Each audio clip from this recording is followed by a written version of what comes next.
आपने शायद यह बात कई बार सुनी होगी, ज्यादा पैसे कमाओ, जिंदगी बेहतर हो जाएगी। लेकिन अगर सिर्फ ज्यादा पैसे कमाने से लोग अमीर बन जाते, तो दुनिया में करोड़ों मेहनती लोग आज भी आर्थिक परेशानियों में क्यों जी रहे हैं? क्यों कुछ लोग पूरी जिंदगी काम करते रहते हैं और फिर भी पैसों की कमी से नहीं निकल पाते, जबकि कुछ लोग धीरे धीरे खामोशी से अपनी दौलत बनाते चले जाते हैं? सवाल कमाई का नहीं है, सवाल सोच का है। और आज की कहानी एक ऐसी किताब की कहानी है जिसने करोड़ों लोगों के पैसे के बारे में सोचने का तरीका बदल दिया। यह कहानी है एक लड़के की जिसने बचपन में दो अलग अलग दुनिया देखी। एक दुनिया जहां नौकरी को सुरक्षा माना जाता था और दूसरी दुनिया जहां पैसे को एक नौकर बनाया जाता था। एक दुनिया जहां लोग पैसों के लिए काम करते थे और दूसरी दुनिया जहां पैसा लोगों के लिए काम करता था। यही दो सोच आगे चलकर दो अलग अलग जिंदगियां बनाती हैं। तो आइए आज हम सिर्फ एक किताब की समरी नहीं सुनेंगे, बल्कि उन सबकों को समझेंगे जो आपकी सोच, आपके फैसले और शायद आपका भविष्य भी बदल सकते हैं। स्वागत है आपका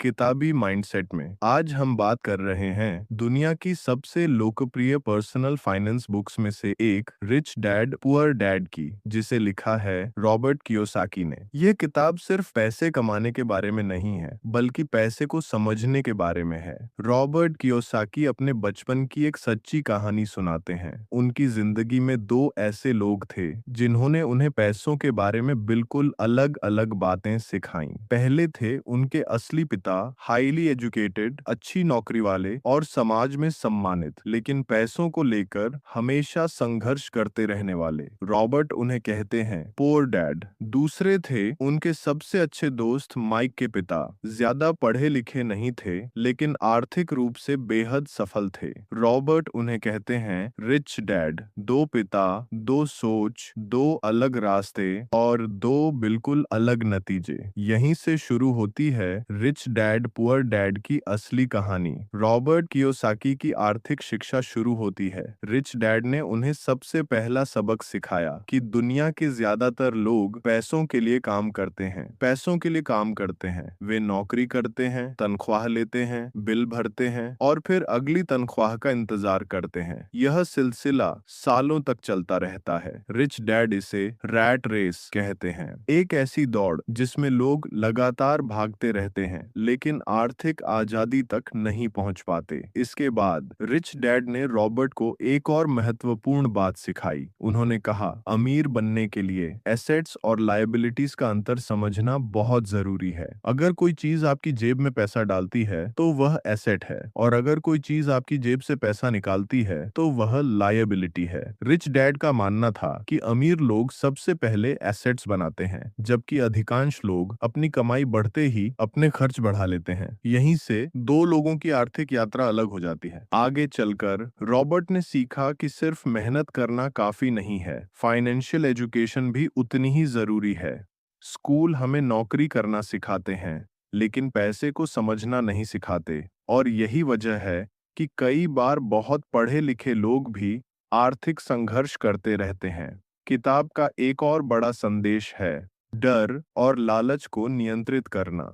गरीबी का डर और जल्दी अमीर बनने का लालच अक्सर लोगों से गलत फैसले करवाता है, लेकिन सफल लोग भावनाओं से नहीं, समझदारी से निर्णय लेते हैं। रिच डैड हमेशा कहते थे कि सीखना कभी बंद मत करो। नई स्किल्स सीखो, नई चीजें समझो और अवसरों को पहचानना सीखो, क्योंकि पैसा अक्सर उन्हीं लोगों के पास जाता है जो तैयार होते हैं। किताब के अंत तक रॉबर्ट कियोसाकी एक बात पूरी तरह समझ चुके थे।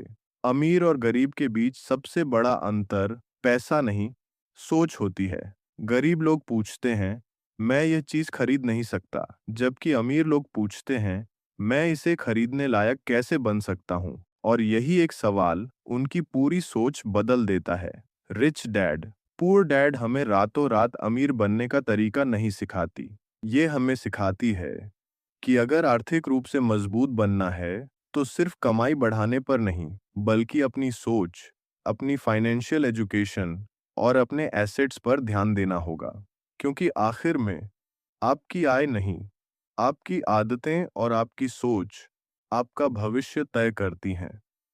तो दोस्तों, रिच डैड पुअर डैड की कहानी यहीं खत्म होती है, लेकिन शायद आपकी नई सोच की शुरुआत यहीं से होती है, क्योंकि किताबें सिर्फ जानकारी नहीं देती, वे इंसान की सोच बदल देती हैं। और जब सोच बदलती है, तो फैसले बदलते हैं। जब फैसले बदलते हैं, तो जिंदगी भी बदलने लगती है। अब मैं आपसे एक छोटा सा सवाल पूछना चाहता हूँ, इस पूरी किताब का कौन सा सबक आपको सबसे ज्यादा पसंद आया? क्या वह एसेट्स और लायबिलिटीज वाला सबक था, या फिर पैसों को अपने लिए काम करवाना वाला विचार? नीचे कमेंट में ज़रूर लिखिए। मैं आपका हर कमेंट पढ़ता हूँ।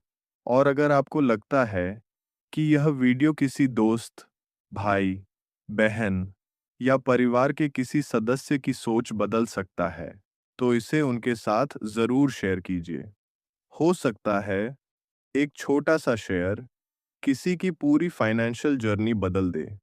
और अगर आप ऐसी ही दुनिया की सबसे बेहतरीन किताबों की आसान, रोचक और जीवन बदल देने वाली समरीज सुनना चाहते हैं, तो अभी किताबी माइंडसेट को सब्सक्राइब कर लीजिए, क्योंकि अगली वीडियो में हम एक ऐसी किताब की कहानी लेकर आने वाले हैं जिसने लाखों लोगों की सोच, उनकी आदतों और उनकी सफलता का रास्ता बदल दिया।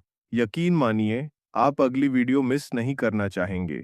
तो अभी सब्सक्राइब कीजिए, बेल आइकॉन को भी दबाइए, ताकि अगली बुक समरी सबसे पहले आप तक पहुंचे। मिलते हैं बहुत जल्द, एक नई किताब, एक नई सोच और एक नए जीवन बदल देने वाले सबक के साथ। तब तक के लिए पढ़ते रहिए, सीखते रहिए और खुद को बेहतर बनाते रहिए।